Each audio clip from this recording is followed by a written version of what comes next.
जय Hind. Chemical kinetics में आज हम ये समझेंगे ताक्षणिक वेग क्या होता है। इससे पहले हम आपको औसत वेग दर, औसत वेग या फिर औसत दर के बारे में बताए हैं कि जो औसत दर निकाला जाता है उसको हम आर से लिखते हैं। रेट ऑफ रिएक्शन जो निकाला जाता है आर एवरेज करके लिखा जाता है और यह बराबर होता है आपका कोई भी समीकरण है जैसे 2a plus B gives 3c। तो इससे जो इसका रेट ऑफ रिएक्शन निकाला गया था उसके लिए बताया गया था यहाँ का -1/4, इसका माइनस का 1/2, इसका जो कोफिशिएंट, इसका जो स्टोइकियोमेट्रिक कोफिशिएंट है उसका गुणांक ले लेते हैं बटे में, और माइनस यह दिखाता है कि इसकी सांद्रता में कमी हो रहा है, क्योंकि ये अभिकारक है। जब ये रिएक्शन करेगा तो जाहिर सी बात है इसकी सांद्रता धीरे धीरे कम होती जाएगी और ये जो प्रोडक्ट है उसकी सांद्रता में बढ़ोतरी होती जाएगी।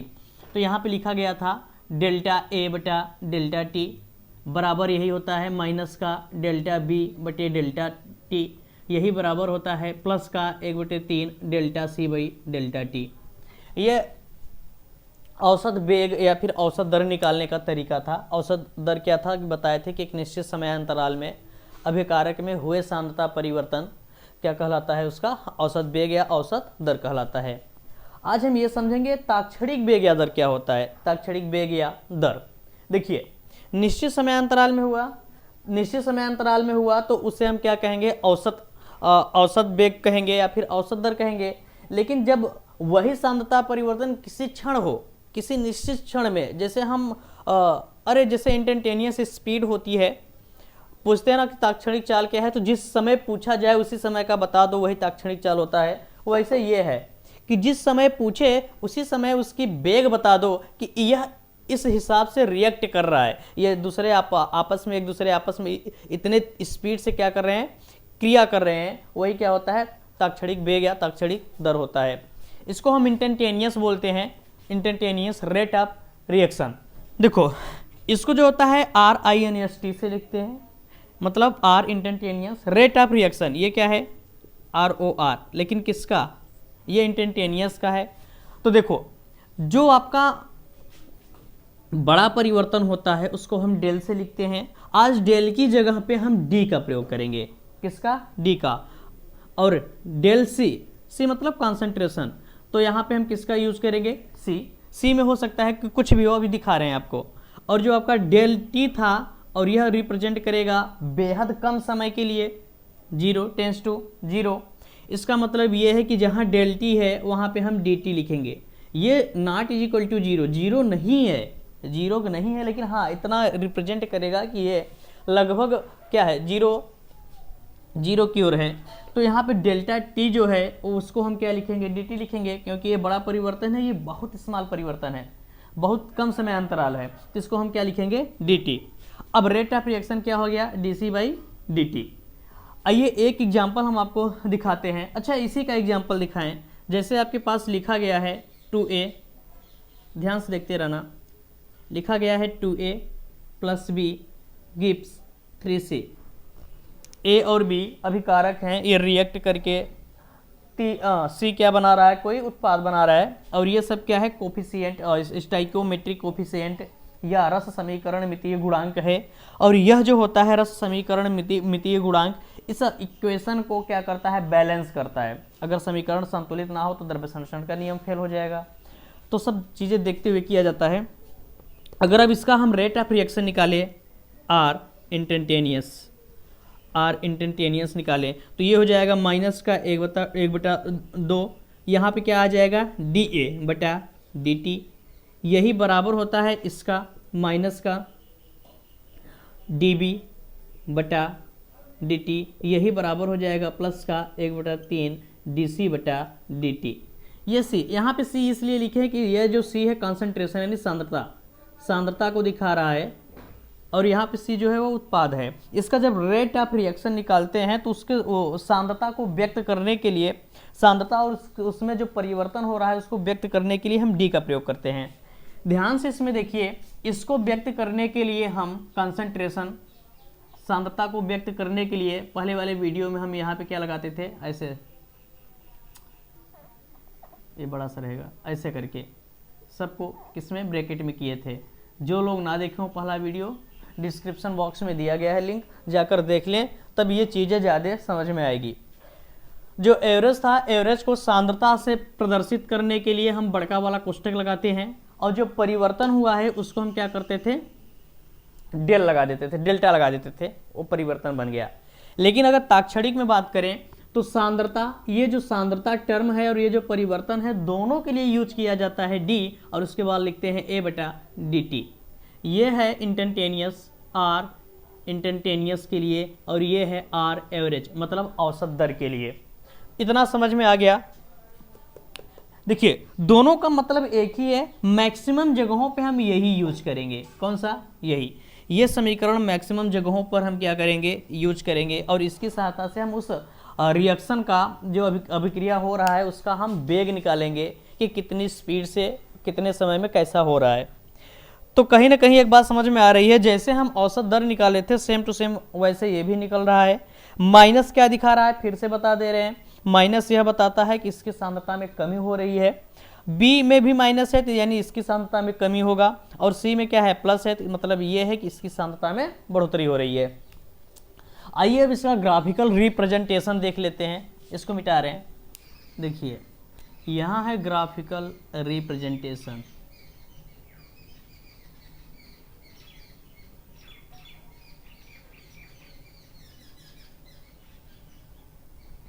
सबसे पहले हम लेते हैं अभिकारक। देखिए ये कोई अभिकारक है, रिएक्शन करेगा, बनाएगा प्रोडक्ट। यहाँ कोई रिएक्टेंट है, रिएक्शन किया, बनाया प्रोडक्ट। तो सबसे पहले हम इसकी सांद्रता, यानी एक ग्राफ बना रहे हैं कुछ इस तरीके का, देखते रहिएगा। ये जो ग्राफ है, यक्स अक्ष पे हम ले लेते हैं पी को, सॉरी यक्स अक्ष पे हम ले लेते हैं समय को, क्या ले लेते हैं, समय को, टाइम टी को, और वाई अक्ष पे हम ले लेते हैं सांद्रता परिवर्तन यानी आर को। सीधे सीधे हम आर लिख रहे हैं, आर का मतलब क्या है, रिएक्टेंट ले रहे हैं। तो देखिए जब टी आपका शून्य रहा होगा, टी शून्य रहा होगा, तो उस समय जो रिएक्टेंट है, अभिकारक है, वह मैक्सिमम मिला होगा, इतना। अब जैसे जैसे समय बीतता जाएगा इसकी सांद्रता में क्या होगी, कमी होती जाएगी, और यह सांद्रता घटती जाएगी, समय बीता, घटती गई घटती गई घटती गई, और यह कुछ इस तरीके का घटती है सांद्रता, ऐसे करके, यानी यह रिएक्टेंट अभिकारक।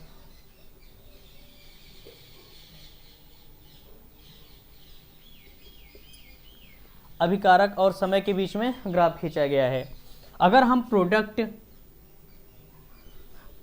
यहाँ पे बना दे रहे हैं, प्रोडक्ट और अभिकारक के बीच में ग्राफ खींचे तो ये रहा हमारा प्रोडक्ट और ये रहा हमारा टाइम, समय टी। एक्स अक्ष पे लिए हैं हम प्रोडक्ट को, और सॉरी वाई अक्ष पे लिए हैं प्रोडक्ट को, और एक्स अक्ष पे लिए हैं समय को। तो समय परिवर्तन के साथ साथ इसकी सांद्रता में बढ़ोतरी होगी। जब t बराबर 0 रहा होगा तो उस समय यानी शुरुआत में, प्रारंभ में इसकी सांद्रता 0 रही होगी। जैसे जैसे समय बीतता गया इसकी सांद्रता बढ़ती जाएगी, और ये कुछ इस टाइप का बनता है। एक निश्चित समय के बाद क्या होता है, वो कांस्टेंट हो जाता है, ये ऐसे करके। तो ये ग्राफ समझ में आ रहा है आपको,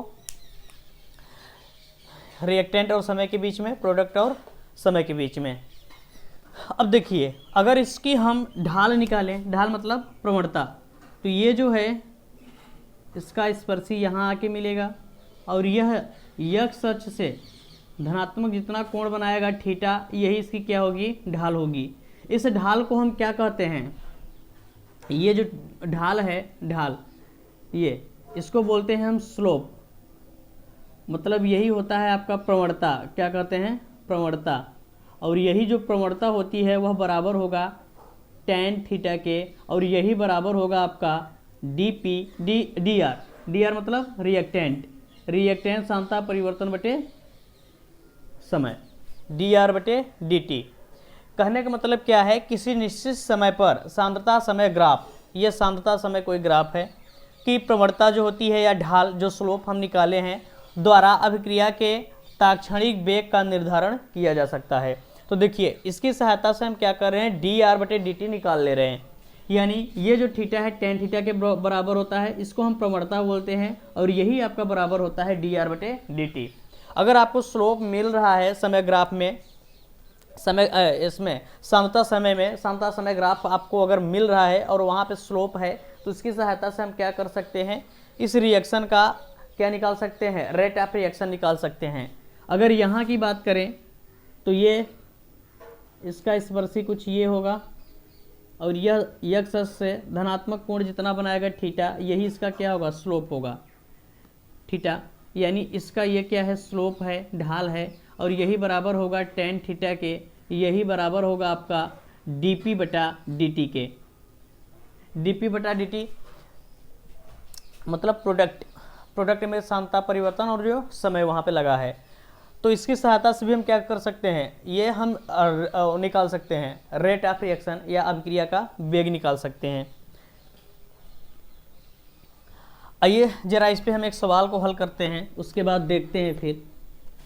चलिए, ग्राफ पे आधारित एक सवाल लिखे हैं और यहाँ पे हम ये दिखाए हैं कि ये क्या है, नाइट्रोजन गैस हाइड्रोजन गैस से क्रिया करके अमोनिया गैस बना रहा है, और यहाँ पे ये जो है कोफिशिएंट, स्टोइकोमेट्रिक कोफिशिएंट है, गुणांक है, जो इस समीकरण को क्या कर रहा है, बैलेंस कर रहा है।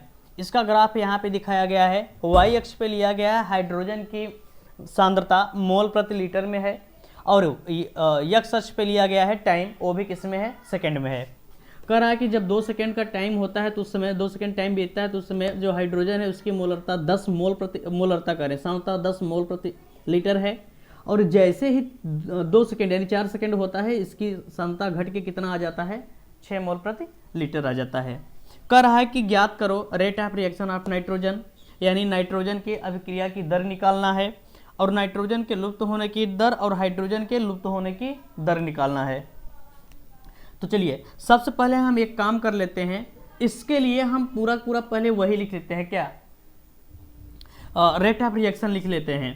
तो देखिए जो रेट ऑफ रिएक्शन होगा, सॉल्व कर रहे हैं यहाँ पे, जो रेट ऑफ रिएक्शन होगा आर इंस्टेंटेनियस, अब मैक्सिमम हम इसी का यूज करेंगे, आर इंस्टेंटेनियस वह क्या होगा यार, इसके हिसाब से देखें तो माइनस का डी n2 बटा डी टी, कोफिशिएंट गुणांक नहीं है, एक है तो एक ही है, बराबर यही होता है। यहाँ पे -1/3, माइनस होने से क्यों लग रहा है सबको पता होना चाहिए, जो लोग नहीं समझ पा रहे हैं वो पहला वीडियो देखें। अरे dt, और यही आपका बराबर होता है किसके, प्लस का, तो 1/2 NH3, क्या बताइए एक बार में होता नहीं, डी NH3 बटा dt। ये इसका क्या आ गया, रेट समीकरण आ गया, दर कैसे निकालेंगे वो मिल गया। अब देखिए हम आपको बताए थे कि जो ग्राफ वाला है, इससे पहले भी आपको बताया है, जो ग्राफ वाला होता है उसमें हम क्या निकालते हैं, जो प्रवणता होती है, प्रवणता का मतलब क्या है, यम, यह बराबर होता है y2 माइनस y1 बटे x2 माइनस x1, और यही आपका बराबर होता है tan थीटा के, और यही आपका बराबर होता है dA upon dt। dA upon A का मतलब क्या है, कोई भी रिएक्टेंट या प्रोडक्ट है उसकी सांद्रता है, और T क्या है, समय है। तो कहीं ना कहीं प्रवणता के हिसाब से हम dA अपान dt बस निकाल सकते हैं। तो सबसे पहले इसका हम dA अपान dt निकालें, यहाँ पे हाइड्रोजन दिया है तो हम इसका निकालेंगे क्या, dS2 बटा dt, dS2 बटा dt, हाइड्रोजन का सांद्रता दिया है उसका निकालेंगे। तो ये क्या दिया है, y2 और x, y और x के रूप में दिया है, तो यहाँ पे हम इसको रखेंगे 10 - 6 बटा, यहाँ क्या हो जाएगा 4 - 2, हल करेंगे तो ये कितना आएगा 4/2, कितना मिलेगा 2 mole litre inverse second inverse. ये तो उसकी प्रवणता मिल गई, क्या मिल गई, प्रवणता, ढाल। और बताया था ना कि ढाल की सहायता से हम इंस्टेंटेनियस क्या निकाल सकते हैं, रेट ऑफ रिएक्शन निकाल सकते हैं। हमें इसका मान मिल गया, कितना आया 2। अब चलिए क्या निकालना है, पूछ रहा है नाइट्रोजन का जो वेग दर है वह क्या होगा, rate of reaction of nitrogen का वेग दर निकालना है। तो देखिए सबसे पहले हमें मिला क्या है, ये हाइड्रोजन। अब हाइड्रोजन के हिसाब से हम पहले ये निकाल लेते हैं, और जब ये निकल जाएगा तो इसके बराबर कर देंगे, नाइट्रोजन का मिल जाएगा। तो सबसे पहले हम क्या निकालते हैं, rate of reaction R instantaneous, किसका निकालेंगे, हाइड्रोजन का। तो हाइड्रोजन का निकालेंगे, कितना होगा R instantaneous rate of reaction hydrogen का निकालेंगे तो हाइड्रोजन के लिए माइनस का 1/3 ds2/dt है। अब ये जो ds2/dt है प्रवणता यहाँ से निकला है और यहाँ पे रख लेंगे तो आर इंस्टेंटेनियस का मान कितना हो जाएगा, माइनस का 1/3 इंटू कितना हो जाएगा 2, ये हो जाएगा आपका 2/3। माइनस दिखा रहा है क्या कि इसकी सांद्रता में कमी हो रही है और इसका जो मात्रक होगा क्या होगा, mole litre inverse second inverse होगा। अब हमें क्या निकालना है नाइट्रोजन के लिए, तो नाइट्रोजन के लिए ये सूत्र रखेंगे आर इंस्टेंटेनियस बराबर माइनस का डी क्या है N2/S2 dN2/dt, dN2/dt यही निकालना है। तो इसका रेट ऑफ रिएक्शन कितना आया है माइनस का 2/3, तो इसका भी कितना मिल जाएगा माइनस का 2/3, क्योंकि सबके लिए रेट ऑफ रिएक्शन वैसे निकलता है। तो ये हो जाएगा आपका dN2/dt बराबर माइनस का 2/3। जहाँ माइनस क्या दिखा रहा है, माइनस यह दिखा रहा है कि सांद्रता में इसकी कमी हो रही है। ये हो जाएगा आपका मोल लीटर इनवर्स और सेकेंड इनवर्स। इतना समझ में आ गया। उसकी सहायता से हम क्या किए, ये नाइट्रोजन का रेट ऑफ रिएक्शन निकाल लिए हैं। अब लुप्त होने की दर कैसे निकाला जाता है इसको हम बड़े प्यार से बताए हैं। जो लुप्त होने की दर होती है, पहली बात तो वह स्टोइकोमेट्रिक कोफिशिएंट पे निर्भर नहीं करती। दूसरी बात, जो चीज़ लुप्त हो रही है उसके लिए एक बार बोल दिया जा रहा है कि यह चीज़ लुप्त हो रही है, तो उसके लिए प्लस और माइनस, माइनस तो कभी लगाते ही नहीं, हमेशा वो पॉजिटिव में ही आएगा। हमें निकालना क्या है, नाइट्रोजन के लुप्त होने की दर। तो नाइट्रोजन के लुप्त होने की दर क्या होता है N2/dt, इसको हम कर देंगे माड में। और इसका रेट ऑफ रिएक्शन कितना आया है, इसका रेट ऑफ रिएक्शन आया है माइनस का 2/3 और इसको कर देंगे माड में और ये निकल के आ जाएगा 2/3 mole litre inverse second inverse. ये क्या है, ये है नाइट्रोजन के लुप्त होने की दर। जो लोग पहला वीडियो ना देखे वो देख लें, तब समझ में आएगा अच्छे से। ये है लुप्त होने की दर किसकी, नाइट्रोजन के। नाइट्रोजन के लुप्त होने की दर कितना मिल गया, 2/3 मोल प्रति लीटर प्रति सेकेंड के हिसाब से नाइट्रोजन क्या होगा, खत्म हो रहा होगा, मतलब विलुप्त हो रहा होगा। आगे है हाइड्रोजन के विलुप्त होने का क्या निकालना है, हाइड्रोजन के लुप्त होने का दर। अब देखिए हाइड्रोजन के लिए जब पूछा है तो हाइड्रोजन का क्या ले ले, पहले रेट ऑफ रिएक्शन ले लें। जो विलुप्त होने की दर होती है वह केवल यही, इसी को इतना निकालना होता है। इसमें कोफिशिएंट गुणांक का कोई वैल्यू नहीं होती, कोई महत्व नहीं होता। तो यहाँ पे हम लिख रहे हैं हाइड्रोजन, हाइड्रोजन के लुप्त होने की दर, लुप्त होने की दर, इसको निकालें तो क्या हो जाएगा, इसका रेट ऑफ रिएक्शन कितना होगा, आर इंस्टेंटेनियस बराबर माइनस का 1/3 क्या है ds2/dt। एक मिनट देख लें कैमरे में आ रहा है कि नहीं।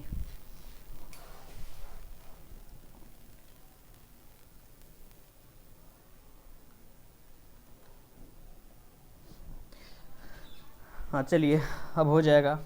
आर इंस्टेंटेनियस का मान कितना आया है, माइनस का 2/3 बराबर। अब बताइए यहाँ पे क्या करेंगे, माइनस का 1/3 इसको रखेंगे ds2/dt। हम क्या बोले हैं, हमें केवल इतना चाहिए, यही विलुप्त होने या फिर बनने की दर है। इसको कर देंगे इधर, तो ये आपका मिल जाएगा क्या, ds2/dt। ये बराबर हो जाएगा आपका 2/3 गुणे 3, 3 से 3 गया, कितना आया 2 mole litre inverse second inverse.